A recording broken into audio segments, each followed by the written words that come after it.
समस्त श्रोतागण, समस्त अतिथिगण और मेरे फेलो टॉपर्स, मैं ये मानता हूँ कि यूपीएससी एक बिलीफ का गेम है, भरोसे का। भरोसा पहला अपने आप पर, क्योंकि आप ये एग्ज़ाम देने वाले हो। इस एग्ज़ाम की सक्सेस और फेलियर सबकी रिस्पॉन्सिबिलिटी आपकी है। आपको प्रीलिम्स देना है, आपको मेंस देना है, आपको इंटरव्यू देना है। जब तक आपको अपने आप पर भरोसा नहीं होगा, आप इस एग्ज़ाम में कभी सक्सीड नहीं कर सकते। अगर भरोसा नहीं है, कॉन्फिडेंस नहीं है, तो आते हुए सवाल को भी आप गलत टिक करोगे, और भरोसा है तो तुक्के भी सही जाएंगे।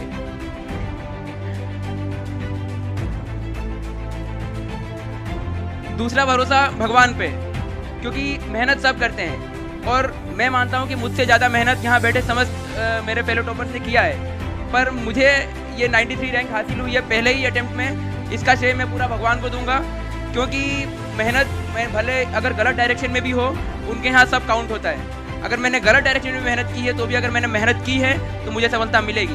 तो मेहनत करो, लेकिन मेहनत के साथ भगवान पे भरोसा भी रखो। तीसरा भरोसा हमें मार्गदर्शन देने वाले समस्त प्राध्यापकों पे हमें होना चाहिए। जो सीख वो हमें दे रहे हैं, जो शिक्षा वो हमें दे रहे हैं, उसे पूर्ण रूप से ग्रहण करें और पूर्ण रूप से पालन करें।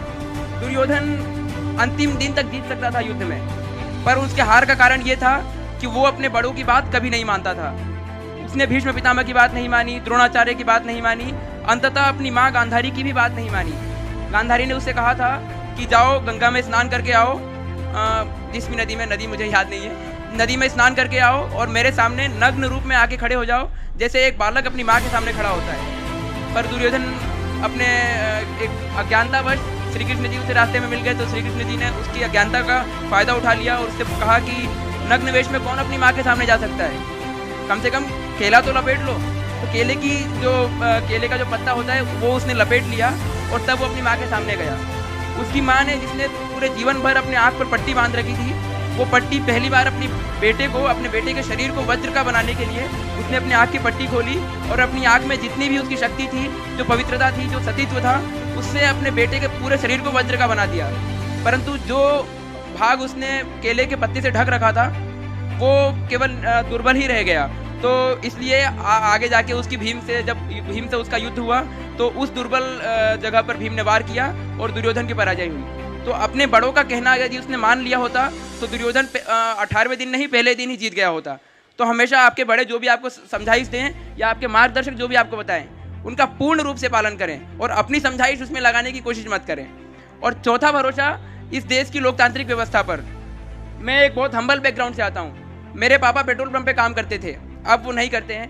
तो उसके बाद भी यदि मुझे ये सक्सेस मिली है तो मैं इसका श्रेय अपनी कंट्री की डेमोक्रेटिक स्ट्रक्चर को भी देना चाहता हूँ, क्योंकि हमारी कंट्री का लोकतांत्रिक व्यवस्था ऐसी है जिसमें मेरे जैसे व्यक्ति को और मुझसे भी कई अधिक निर्धन व्यक्तियों को भी ये मंच मिलता है जहाँ मैं आपको संबोधित कर पा रहा हूँ इतनी कम आयु में। तो मैं चाहता हूँ कि ये हमारे देश की एक व्यवस्था भी इतनी मजबूत है जो हमारे पुरखों का दिया हुआ है, जिससे मुझे ये सफलता मिली है।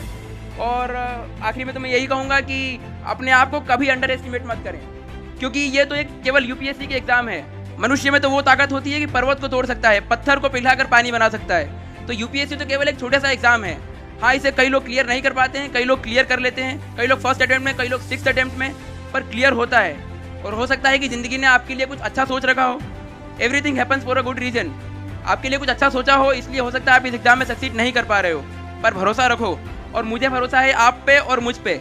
आप पे इसलिए क्योंकि ये मराठाओं का एक संघर्ष का प्रतीक है पुणे। सिंहगढ़ के किले से आप प्रेरणा लो, शिवाजी से प्रेरणा लो, पेशवा बाजीराव से प्रेरणा लो और सिंहगढ़ के किले से प्रेरणा लो। मुझसे और हमसे प्रेरणा लेने की आवश्यकता नहीं है। ये पुणे आपको बहुत प्रेरणा दे सकती है। तो आप तो खुद पुणे के वासी हो, तो पुणे से प्रेरणा लो और इस एग्जाम में सक्सीड करो। और दूसरा भरोसा मुझे अपने आप पर है कि मैं एक सच्चा और अच्छा अधिकारी बन के दिखाऊंगा। मुझे किसी चीज़ का लोभ नहीं है। मैं केवल और केवल जनता के लिए ही काम करूंगा। अंत में तो केवल मैं इतना कहूंगा कि बाधाएं आती हैं आए, घिरे प्रलय की घोर घटाएं। बाधाएं आती हैं आए, घिरे प्रलय की घोर घटाएं। पांवों के नीचे अंगारे, सर पर बरसे यदि ज्वालाएं, निज हाथों